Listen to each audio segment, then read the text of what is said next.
Ngayon linggo lang ito, ang nangyari diyan mga kabunyog, mga kababayan, si PBBM habang nasa India, no? 'Di ba nagbisita siya sa India nitong nakaraang linggo, 5 days yung state visit niya doon.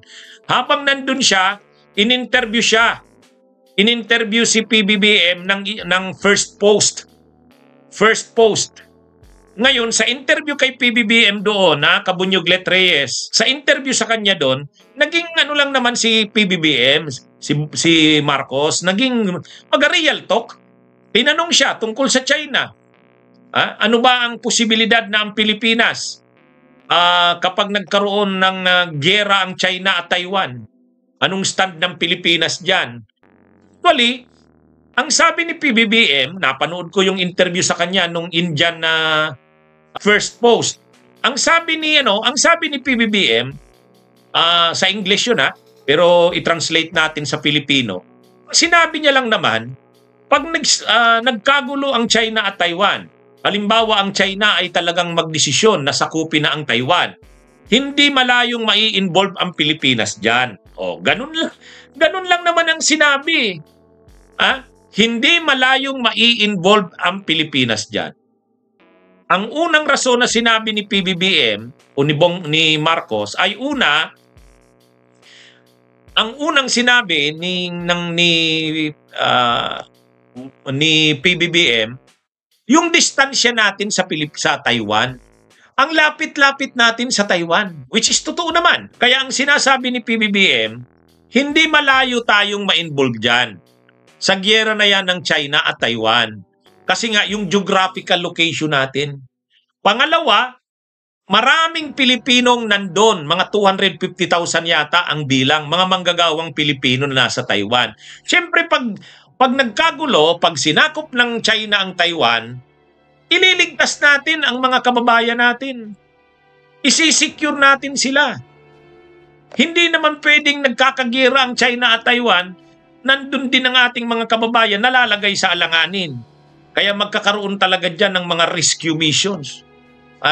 Pipilitin talaga nating ilabas ng Taiwan ang ating mga kababayan. Yan ang totoo dyan. Yun ang sinasabi ni PBBM na hindi maaari tayong hindi ma-involve dyan. Nagalit ngayon ng China. Mag-ingat-ingat daw si PBBM, presidente ng Pilipinas, sa pagsasalita. Don't play with fire. Masyado daw maselan yung issue na yan ng China at Taiwan para sa Pilipinas magkukomentaryo ng ganyan. Dapat daw ang Pilipinas mag-ingat ng mga sinasabi. Don't play with fire. Yun ang eksaktong sinabi ng China. Actually, nag-file ng formal protest ang China. Nag-file ng formal protest sa sinabi na yun. Nag-file sila ng formal protest. Kasi daw, yung sinabi daw na yun ni PBBM ay hindi maganda. Parang nagbabanta ang Pilipinas na ito'y makikialam, mai-involve pag nagyera ang China at Taiwan. Na para bagang kami, mai-involve kami dyan, makikialam kami dyan. Hindi tama yon, sabi ng China. Kaya nag-lodge, nag-file ng formal protest ang China, mga kabunyog, mga kababayan, para sa kaalaman ng ating mga kababayan. At sa international ay laman ito ng mga usap-usapan. Itong tungkol sa isyung ito.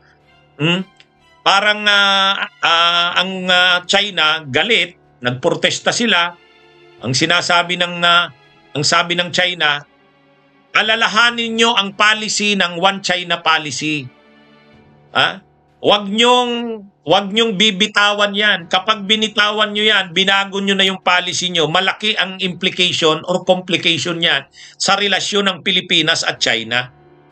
Kumbaga, pinapaalalahanan ng China ang Pilipinas, itong gobyerno ni PBBM, na isipin lagi ang standing policy ng Pilipinas na One China policy.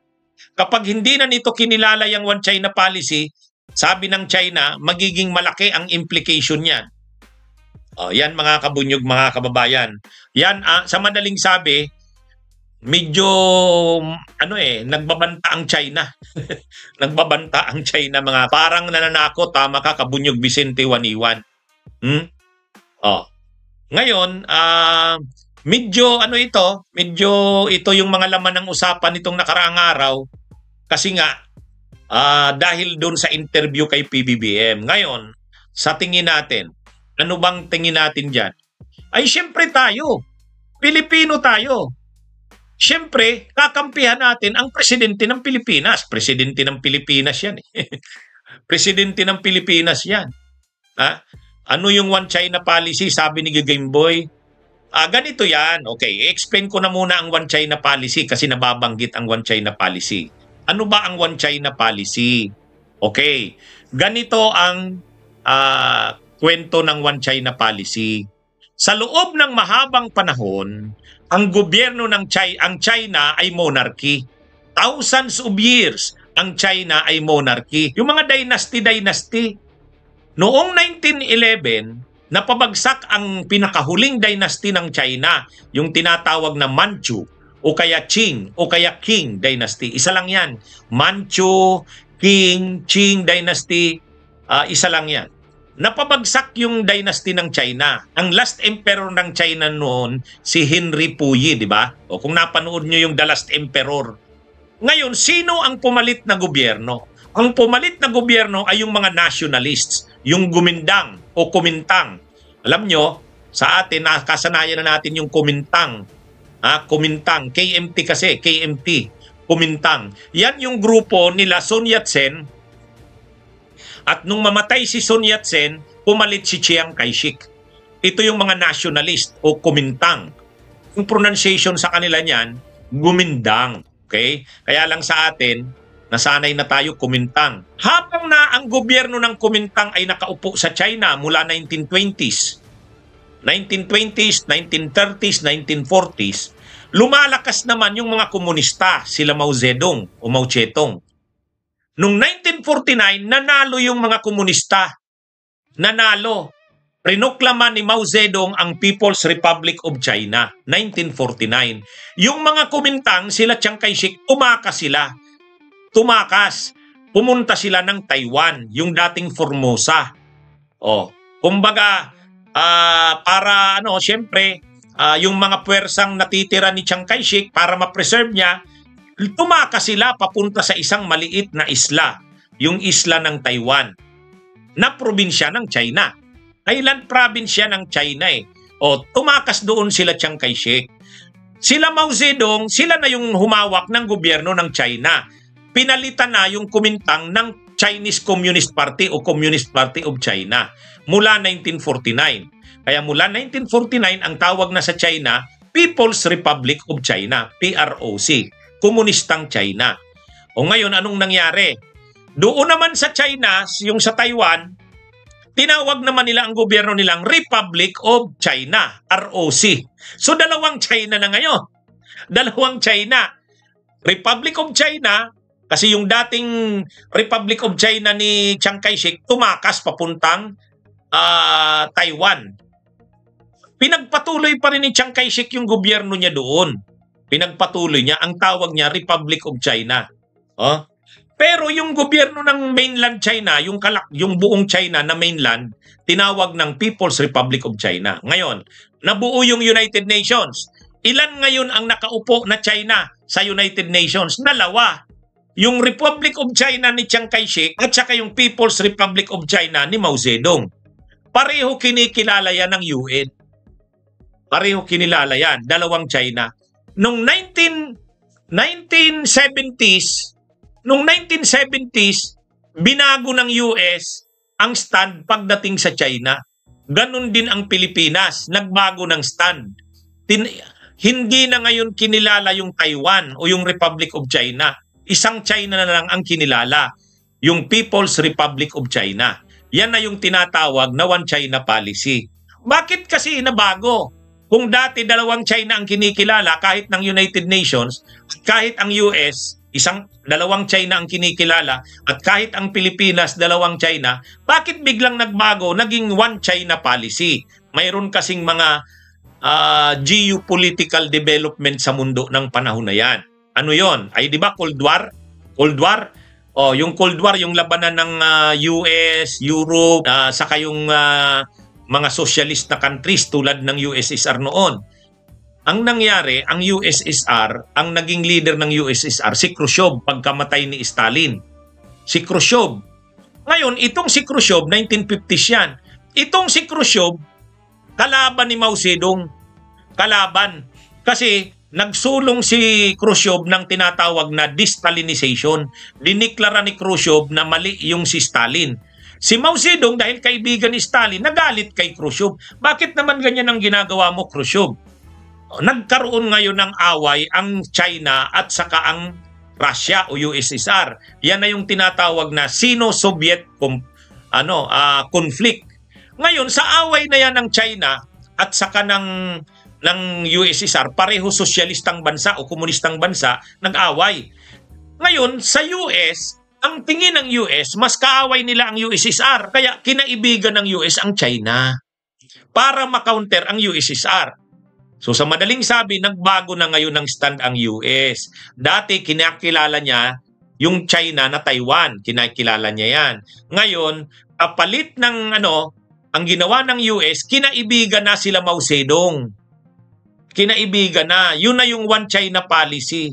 Dahil One China policy na, binitiwan na yung pagkilala sa Taiwan o Republic of China. Kaya yung China na Republic of Taiwan, Republic of China na Taiwan pala, ano na yan? Ang relasyon ng US doon, ano na lang, economic and cultural. Yung political ay wala na. Kaya wala nang embassy ang US sa Republic of China. Parang ano lang, o sige, negosyo tayo, cultural exchanges, pero walang political. Kasi isang China lang ang kinilala na, yung China, na People's Republic of China. Ganoon na rin ang Pilipinas. O dahil naman ang Pilipinas kaalyado ang US, kung anong sinabi ng US, yun na rin ang ginawa ng Pilipinas. Kaya si Ferdinand Marcos Sr. noon, yung ama ni PBBM, nag-One China policy na rin. Binisita na ngayon ni Marcos, kasama pa nga yan si Bongbong, bata pa yan noon, kasama si Imelda, bumisita sila sa China, 1975. Nagkaroon na tayo ngayon ng formal diplomatic relation sa China at sinunod na natin ang One China policy. O yan na yun. Ano na ngayon ang relasyon natin sa Taiwan, sa Republic of China, ni Chiang Kai-shek? Ano na lang tayo? Cultural at saka economic din. Kaya mayroon tayo doon, MECO, Manila Economic and Cultural Office. Kumbaga, ang relasyon natin doon, hindi embassy. Hindi embassy. Bakit nga nagkaganon? Ay kasi nga, isang China lang ang kinilala natin. Bakit isa na lang na China? Kasi ang US, One China policy na rin. One China. Bakit nag-One China policy ang US? Dahil nga, may away si Mao Zedong ng China at saka yung Russia, USSR. Nag-away, Sino-Soviet conflict, China and Soviet conflict. Ay sabi ng US, maganda yan, nag-away sila, kampihan natin ang China laban sa USSR o Russia. O yan yun. Ang kapalit nun, dahil magkakampi na ang China at saka ang US laban sa Russia, kinilala na ngayon ng US, isa na lang ang China, yung mainland. Yan yung nangyari dyan, mga kabunyog. Ano? Okay? Kaya lang, nang mamatay si Mao Zedong, pumalit si Deng Xiaoping ngayon. Pumalit si Deng Xiaoping. Nang pumalit ngayon si Deng Xiaoping, ang policy ni Deng Xiaoping, binago niya yung policy ni Mao. Ang policy ni Mao kasi socialist. Ang ekonomiya ng China, socialist. Ang ginawa ni Deng Xiaoping, ginawang capitalist ang China. Yung mga hindi ginagawa ni Mao na pagpapaunlad ng ekonomiya, mga negosyante pwedeng magnegosyo, o ginawa ni Deng Xiaoping yun. Pinapasok na din ni Deng Xiaoping yung mga McDonald's, yung Dell Computer. Pasok ka na ngayon, pati yung Apple. Nag-develop ngayon yung China, nag-grow yung China hanggang sa maginang kapitalistang bansa na mayaman. O ngayon, dahil mayaman ng bansa ang China, parang katulad na rin siya ng US, katulad ng Japan, kailangan niya na ngayon ng mga bansang sakop. Kaya kinokontrol tayo ngayon ng China. O di nagiging problema na ngayon ang China. Kaaway na ngayon ng US sa ng mga teritoryo.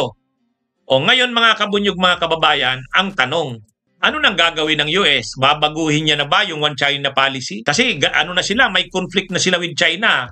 Mayroon na silang trade war. Nag-aagawan sa kalakalan. Ganon din ang Pilipinas. Mayroon na tayong conflict sa China. So ano bang gagawin natin? Idadrop na natin ang One China policy? Babaguhin na natin? Kasi nagbago na rin. Ang sabi ng China, pag binago nyo yan, pag binago nyo, hindi na One China policy kayo. Ibig sabihin, kikilalanin nyo ng Taiwan, mag-ano tayo niyan. Hindi na tayo magkakaibigan yan. Kaya, maingat din ang US sa pag-drop ng One China policy. Sa ngayon, One China policy pa rin ang US. Ang Pilipinas, ganun din. One China policy pa rin. May relasyon tayo sa China, sa Taiwan, pero cultural and economic exchanges lang. Kaya nga MECO, Manila Economic Cultural Office. Kumbaga, negosyo lang. Pero pagkilala sa Taiwan bilang sovereign na bansa, hindi. Kahit ang United Nations, hindi kinikilala ang Taiwan o Republic of China na. No? Kaya ganyan yan. So ngayon, ang sinasabi ng China, mag-ingat kayo Pilipinas. Yung statement ng presidente ninyo, hindi namin nagustuhan. Don't play with fire. Huwag ninyong kakalimutan na ang policy ninyo, One China policy. At huwag ninyong anuhin yan, babaguhin yan. O kumbaga, pero parang ang ginagawa ng China sa atin, medyo parang nagbabanta sa atin. Kaya mga kabunyog, mga kababayan, ganyan ang nangyayari ngayon sa China. O ngayon, si PBBM naman, ang sabi naman ni PBBM, wala akong babaguhin sa sinabi ko. Ang sabi ko lang naman, sabi ni PBBM, hindi malayong ma-involve tayo sa gyera ng China at Taiwan. Dahil nga sa rason na una, yung location natin. Pangalawa nga, yung mga manggagawa natin. Siyempre, kailangan natin silang i-ano dito. Kaya lang, mayroon namang mga nagsasabi, dapat kasi din si PBBM, dahan-dahan din sa pagpampi sa US. Kasi nagpatayo na dito ng mga EDCA sites. Pangalawa, may mga missiles nang nakaposisyon dito. Galit ang China doon. So ang tingin ng iba doon, hindi dapat ganon. Kasi kapag ang Pilipinas lumapit sa US at naglagay na ng mga missiles dito, para tayo nag-i-invite ng ng conflict at giyera. Anyway, ang malinaw kasi ngayon, talagang naiiba na ang takbo ng ngayon, ng mundo ngayon. Hindi na ito tulad ng mga 1960s at 1970s. Ang China nagiging agresibo talaga ngayon eh. Kasi bakit nagiging agresibo ang China?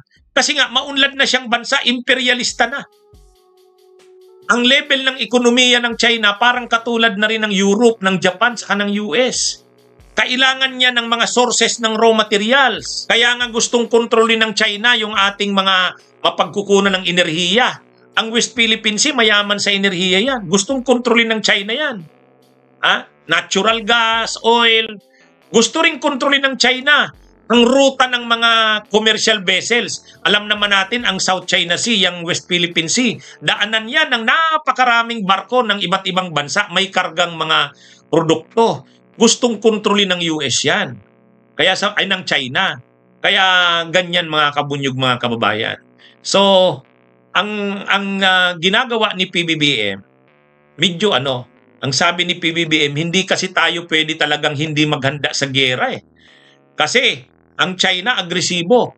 Kaya nga pumunta yata ng India, isa sa sadya doon, bumili ng mga missiles, yung BrahMos. At saka pumunta pa si Marcos ng US, si PBBM, may mga bago na naman nakasunduan sa US. Magtatayo dito ng ammunitions factory, pagawaan ng mga bala. Kaya medyo talagang ang mga sitwasyon ngayon dito sa bansa natin, talagang ginagawa ni PBBM, agresibo. Bibili ng mga missiles galing India, pinapayagan ang US na magtayo ng mga ammunitions factory dito, pagawaan ng bala sa Subic, tapos yung mga missiles ng US papayagan ng iposisyon dito. Nagagalit ang China dyan. Nagagalit ang China.